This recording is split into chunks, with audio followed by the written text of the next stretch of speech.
Assalamualaikum warahmatullahi wabarakatuh. Bismillahirrahmanirrahim. Alhamdulillah wa bihi nasta'in. Wassalatu wassalamu ala Rasulillah sayyidil mursalin wa ala alihi wa ashabihi ajmain, amma ba'd. Jamaah musalla Miftahul Jannah yang Allah muliakan. Alhamdulillah, kita ucapkan puja puji syukur kepada Allah, salawat dan salam semoga selalu Allah curahkan kepada Nabi kita Muhammad sallallahu alaihi wasallam, kepada keluarga, sahabat dan pengikut beliau ila akhir zaman. Jamaah rahimakumullah, usi nafsi wa iyyakum bitaqwallah. Ulun kada ingat minggu kemarin masalah apa Pak Asbullah. Beliau selalu mencatat. Biar aja duduk di situ kada Pak. Bahasa Arab kan? Ulun kira catatan di buku ya. Nggih. Nah, minta maaf.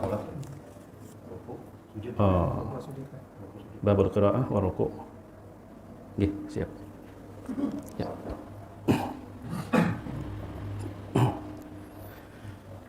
Jamaah rahimakumullah, pada halaqah kita pagi hari ini mungkin sedikit mengulangi tentang babul qiraah. Bab tentang membaca Al-Qur'an. Allah Subhanahu wa taala berfirman, a'udzubillahi minasyaitonirrajim. Fa idza qara'tal Qur'ana fasta'id billahi minasyaitonirrajim. Apabila engkau membaca Al-Qur'an. Ayat ini awalnya ditujukan kepada Rasulullah.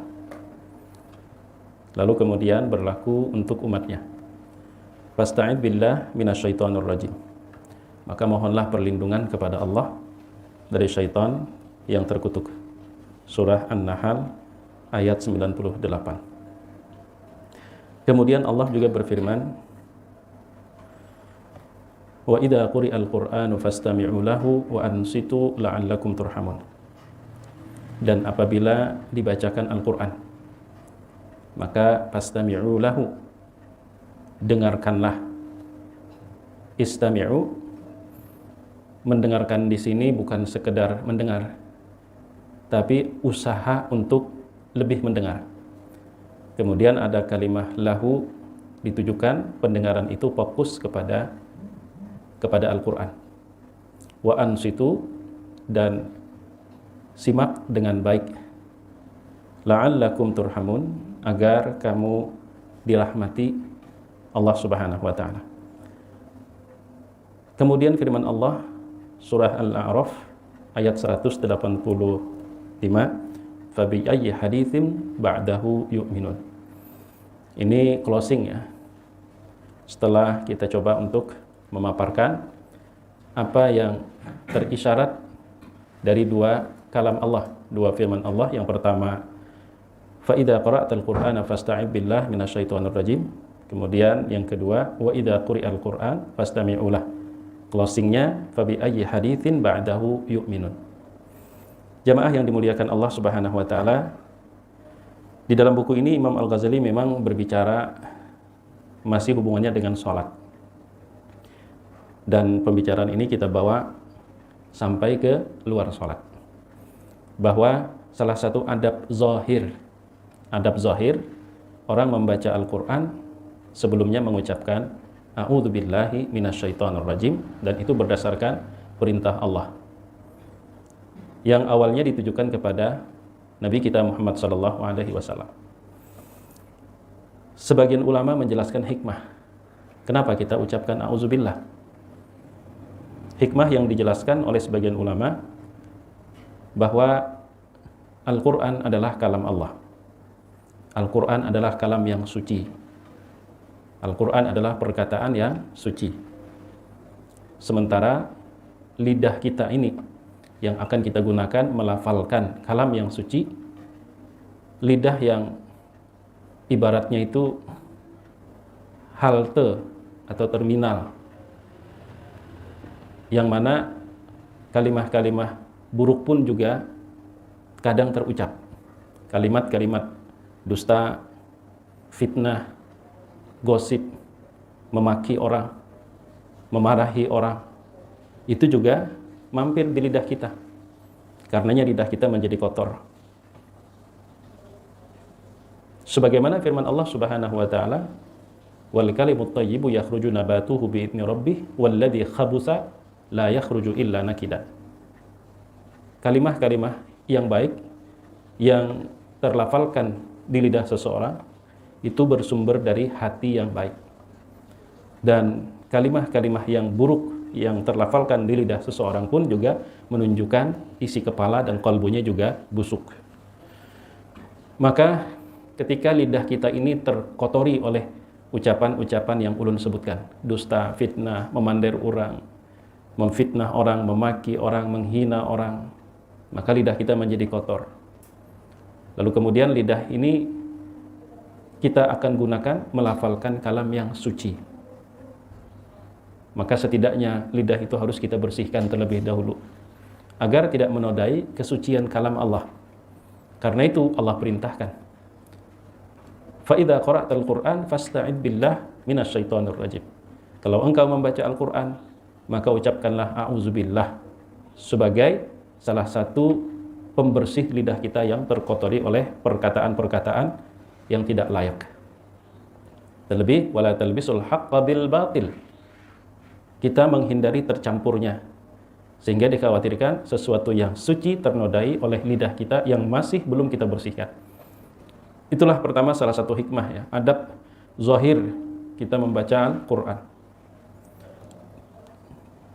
Adapun adab batin, itu Allah isyaratkan pada ayat yang kedua yang ulun sebutkan dan cukup familiar. Wa idza quri'al Qur'anu fastami'u lahu wa ansitu la'allakum turhamun. Itu adab batin. Bahwa ketika Al-Qur'an itu dibacakan, Allah Subhanahu wa taala mengisyaratkan apa yang seharusnya menjadi objek yang konsentrasi kita fokus kepadanya. Yang selama ini kita keliru dalam memfokuskan perhatian kita berkenaan dengan Al-Quran yang dibaca. Pada ayat itu, kata kerja dalam ilmu sharaf disebut dengan lil majhul, quri'a. Awalan dibaca. Sehingga apa yang dibaca dalam ilmu nahu disebut dengan maf'ul alladzi lam yusamma fa'iluhu. Objek yang tidak disebut pelakunya, atau juga disebut dengan naibul fa'il. Kenapa Allah Subhanahu wa taala kalamnya berbunyi quri'a bukan qara'a? Kalau sekiranya qara'a, maka pastilah di situ siapa yang membaca akan terdengar disebut. Siapa yang membaca, kemudian apa yang dibaca. Misal wa idza qara'a ahadun al-Qur'ana. Nah, di situ pelaku pembaca adalah ahad. Yang dibaca adalah Al-Qur'an. Kalau harokatnya qara'a. Tapi di situ bentuk kata kerjanya quri'a yang berarti dibaca, sehingga siapa yang membaca tidak terdengar disebutkan. Yang disebutkan hanya apa yang dibaca. Ini mengandung isyarat bahwa ketika Al-Qur'an dibacakan, maka jangan dibeda-bedakan siapapun yang membacanya. Itu tidak penting.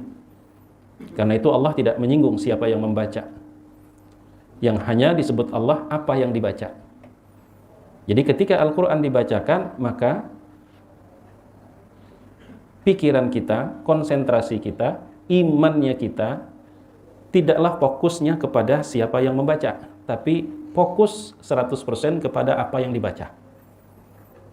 Mau yang membaca anak kecil atau orang dewasa, yang membaca qori ternama yang profesional maupun orang yang baru belajar ngaji, itu tidak seharusnya menjadi alasan kita untuk membedakan sikap. Yang menjadi fokus kita adalah apa yang dibaca. Karena itu Allah sebutkan langsung dengan terang kalimat Al-Quran. Sementara selama ini yang membuat kita menunjukkan sikap berbeda ketika Al-Quran dibacakan, konsentrasi kita bukan kepada yang dibaca, tapi kepada siapa yang membaca. Sehingga itu menunjukkan bahwa kita kurang, atau kalau istilah lain, qalbu dan pikiran kita terdinding oleh makhluk sehingga tidak memandang kalam Allah. Bila sudah qori profesional hendak membaca, kita duduk manis siap menyimak dengan serius dan menikmati bacaan. Tapi giliran anak TK yang baca Al-Quran, terutama guru ngaji atau umpama saat tadarus, biasanya kan malam Ramadan duduk berbentuk halaqah lingkaran, sahabat di samping membaca, karena dia bukan qori yang profesional, sikap kita kurang serius menyimak, tandanya, buktinya kadang sambil bekulai HP. Apalagi kalau guru TK Al-Quran umpama, sambil menyimak dan sambil menjaga bacaan murid, sebelah tangan bekulai HP. Apakah tidak sadar bahwa yang dibaca itu kalam Allah?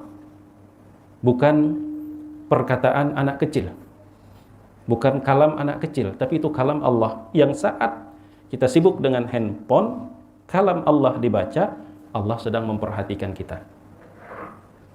Allah sedang memperhatikan kita.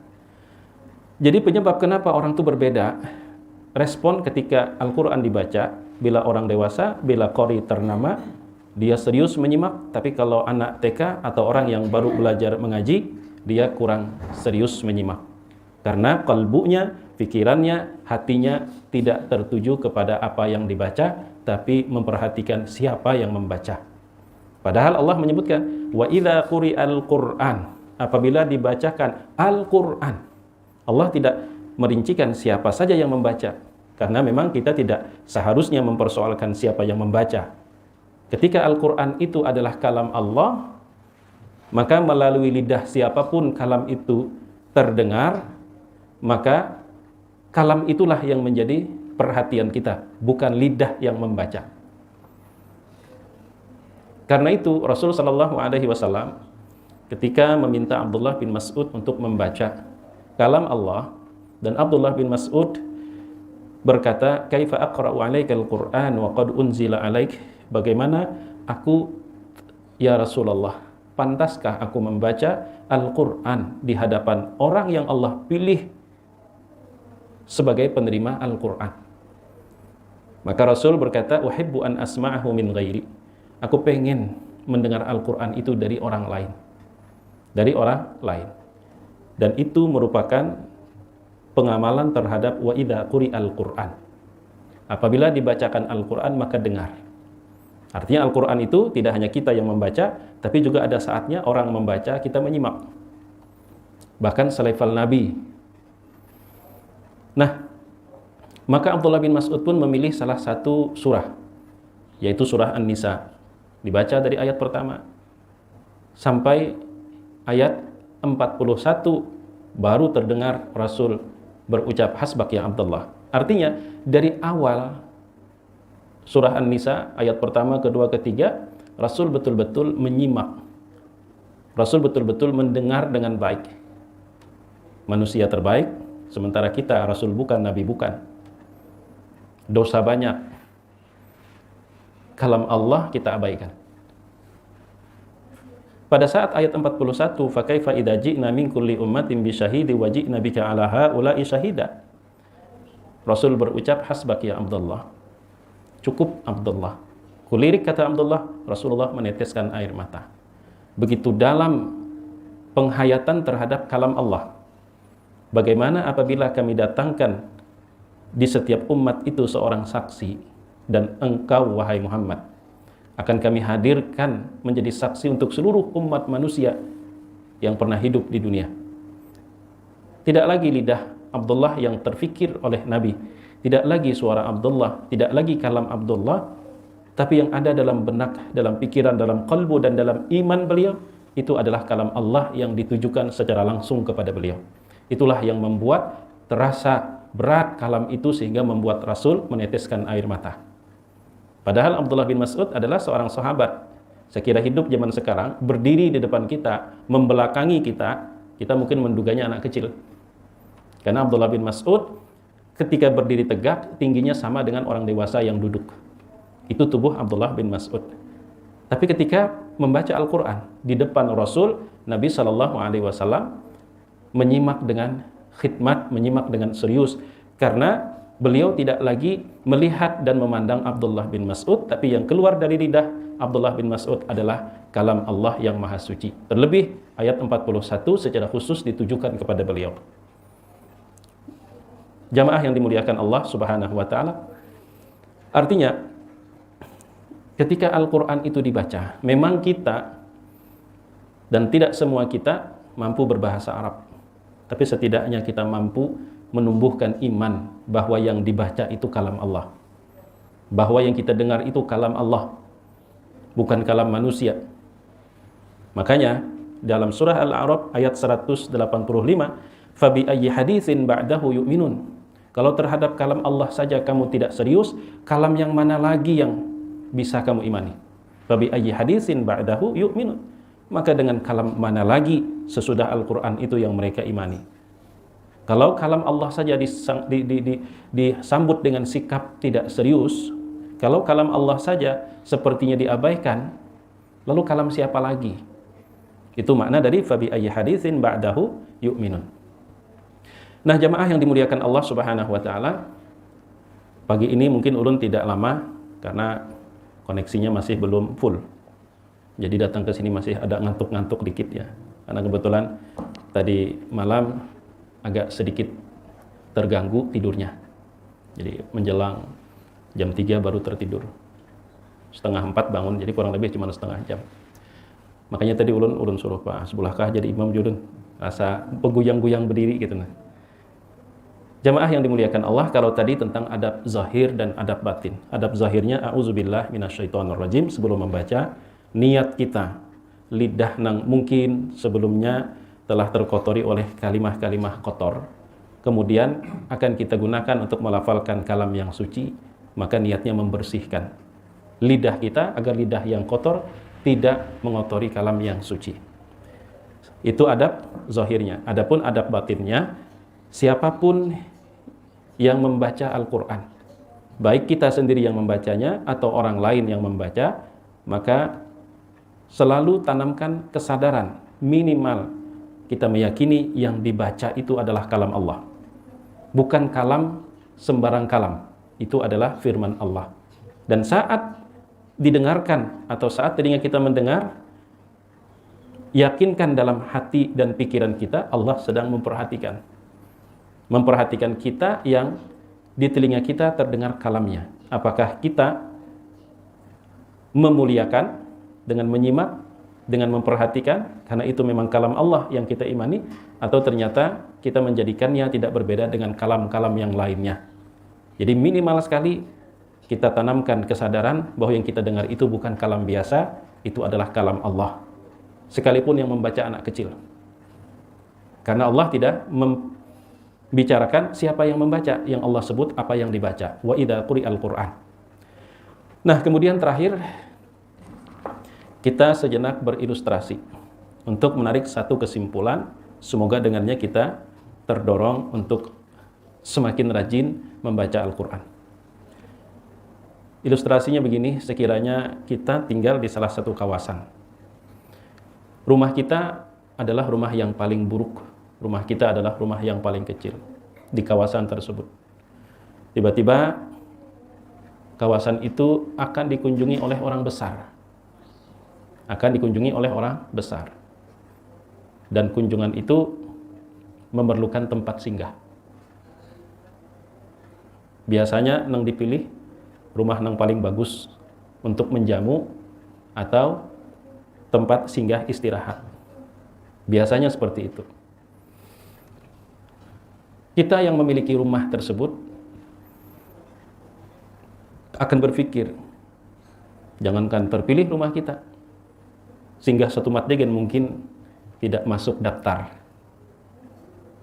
Bagi orang yang disinggahi oleh orang besar itu, rumahnya adalah satu kehormatan, satu kebanggaan. Itu yang terjadinya kan biasa. Ternyata tanpa kita duga, orang besar itu melihat rumah kita yang kecil, rumah kita yang paling uyuh. Ternyata dia minta, aku pengen singgah di situ. Dan ini satu keberuntungan. Aku pengen singgah di situ. Apalagi tadinya rumah kita nang singgah maling, perampok, begal, itu nang singgah.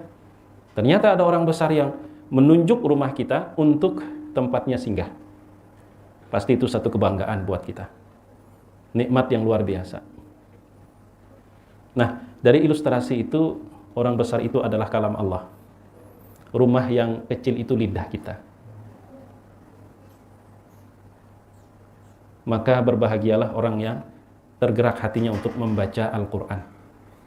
Cukup kolbu kita ini, cukup lidah kita ini, yang mampir, yang singgah adalah hal-hal yang kotor. Lidah kita ibarat rumah atau tempat disinggahi oleh dusta, disinggahi oleh makian buat orang lain, disinggahi oleh gibah. Cukup itu sudah. Demikian juga kalbu kita, yang singgah itu dendam, buruk sangka, hal-hal yang kotor. Lalu Allah gerakkan kalbu kita untuk melafalkan kalamnya, maka itu satu nikmat yang kita syukuri. Sekedar singgah saja orang besar tadi di rumah kita, kita merasa terangkat derajat. Bagaimana kalau ternyata orang besar itu memilih, aku ingin menetap di rumah ini? Maka beruntung orang yang rajin membaca Al-Quran, rajin berzikir. Dan sangat beruntung lagi orang yang kalbunya, fikirannya tergerak untuk merekam kalam Allah. Walaupun hanya beberapa ayat, walaupun hanya beberapa surah yang pendek. Jadi berbahagialah, bersyukurlah kalau ternyata hati kita terdorong untuk baca Al-Quran, lalu lidah kita melafalkannya, itu artinya seakan orang besar itu menunjuk rumah kita untuk tempat dia bersinggah. Dan itu satu kehormatan yang patut kita syukuri dan patut kita banggakan.